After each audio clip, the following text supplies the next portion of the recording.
MLB The Show's launch weekend was an absolute movie. We got so much done in today's episode, and you definitely won't want to miss the end, as I may or may not have completed my very first division collection reward. I'm getting ahead of myself. Instead of telling you, let me just show you. But first, make sure you smash that like button. I'm aiming for 5 likes on this video, okay? I know we can get 5 likes. Anyways, let's get started. So for the sake of flow, we're going to be going a little out of order for some parts. Let's start with where we ended off the last episode. I ended up pulling Gunner, and that was enough for me to finish the Orioles collection. After selling some of my WBC cards, I had enough to go for Vlad, so I sent it and finished the Blue Jays collection as well. After that, I was all in on online modes. Now, obviously, we won't go over everything, but I prioritized completing the multiplayer program so I could sell all the rewards. I made sure to get the events reward done, which netted me a Bryce Terang, which I sold for a decent amount. Now for the main focus of this video, ranked co-op. Me and my boy Home Run have been on an absolute tear to start the year off. I don't think they changed anything to hitting, but I believe a mix of the blur and PCI sensitivity transformed me into an even better hitter. I'm getting perfect swings, and I'm hitting pitches I usually can't handle at a much better rate. Anyways, I just want to get this out of the way. Midway through our run, we went into the bottom of the 9th up 15-10, 5-run lead. I absolutely choked it. I just couldn't get a single out. I didn't know what to throw, and it ended up costing us. That's my B. However, we could have let that loss hinder our play, but we didn't. One loss was nothing, and we continued on business as usual and kept stepping on our opponent's throats. We even matched up with guys that already had 99 red diamond Troy Tulowitzki. That was such a scary game. But the thing I love most about MLB The Show is that this game is the most non-pay-to-win sports game on the market. It doesn't matter if you buy the best team. If you're better than the other player, you have a great shot at winning, and winning is exactly what we did. We even contained their Tulo and Pujols. We ended up matching up with them again, this time with Felix on the bump. Home Run wanted a friendly quit. You trying to do it again, or you trying to friendly? But I told him to lock in. We already beat them. If they can bleed, they can die. We put up 9 runs on Felix and quickly got him out of the game. Yo, Felix is a fraud.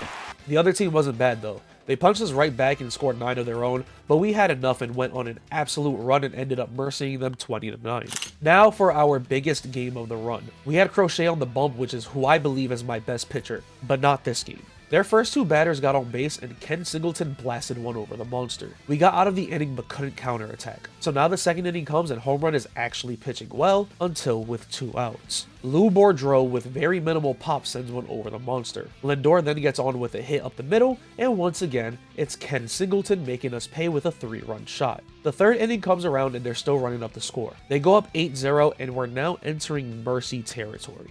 Usually, it's us doing the mercying. This game is just such a shock to us. But baseball really does have such a funny way of working. After a flyout in our bottom half, Salvi hits a grounder to short, a pretty routine grounder, and their shortstop bobbles it. After that, Jazz gets on with a sharp single to right, and now it's Jarren Duran to the plate. On a pitch that was extremely inside, he drives it near the pesky pole. In the 4th, they drive in another run, but they made a huge mistake. They tried running on Fred Lynn. He guns the runner at the plate, and onto the bottom of the 4th we go. Lindor starts us off with a leadoff bomb over the monster. Cal Raleigh gets on with a double, Dick Allen singles to left, Freddie Freeman walks, and all of a sudden the bases are loaded with no outs. With Salvador Perez at the plate, he smashes the ball into a double play. It was an absolute rally killer. I strike out the at-bat after and strand the runner on 3rd. Luckily, I had the bottom of the order and was able to retire them 1-2-3. It was now time to get back to work. I let things off with Jarren Duran and hit a bomb to center. Ken Singleton gets on with a hard hit ball. Fred Lynn flies out, but Francisco Lindor is going to get one over Singleton's head, and that leads to a double. With runners on 2nd and 3rd,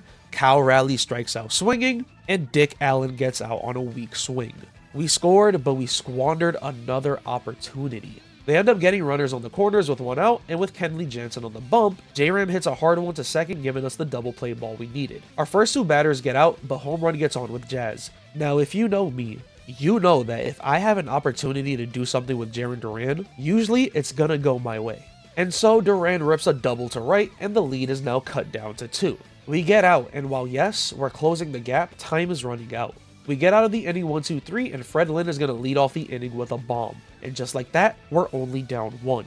Lindor's now up, and we are going to go back to back, and this game is tied. That's where the rallies die for both teams, though. We go the next 2 innings without scoring and enter extra innings tied at 9. In the top of the 10th, Chapman steps on and does his thing. He gets a shallow out to center that the CPU grabbed for us. I sure as hell wasn't grabbing that. The pinch hitter Kirk grounds out quickly, and Lou lines out sharply to right. The moment is set for us as the winning run is on second.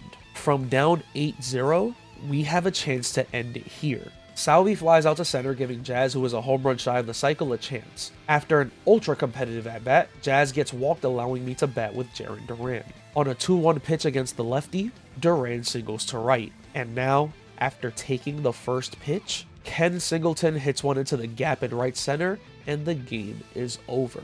What an electric game. Fast forwarding to the future, we are 1 game away from World Series. Winning this game gives us either Geraldo Perdomo or Clayton Kershaw, both who sell for more than 100k stubs, and it would give me everything I need to get Aaron Judge and the Yankees, as well as the Tampa Bay Rays, and complete the AL East. We start the game at home, not too fazed by their team, but they quickly show us that we need to lock in and take this seriously. In the first AB of the game, they go deep, and all of a sudden, we're already fighting from behind.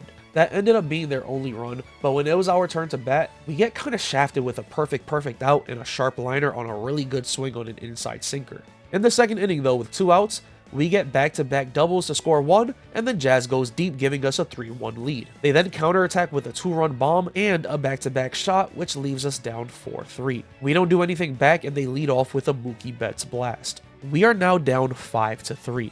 We know we have to turn up, and turn up we do. Dick Allen doubles to right center, and with Cal Raleigh, we take one deep to right field, and this game is tied. We get 2 runners on, and WBC Judge hits another double. And to save you guys the trouble, we go on an insane run. They tie the game in the 5th, and we score 5 in the 6th. They score 1 in the 7th, and I tell Home Run Man, the other team only has 2 options. They either quit the game, or they're going to get mercied. Those were the only 2 options they had.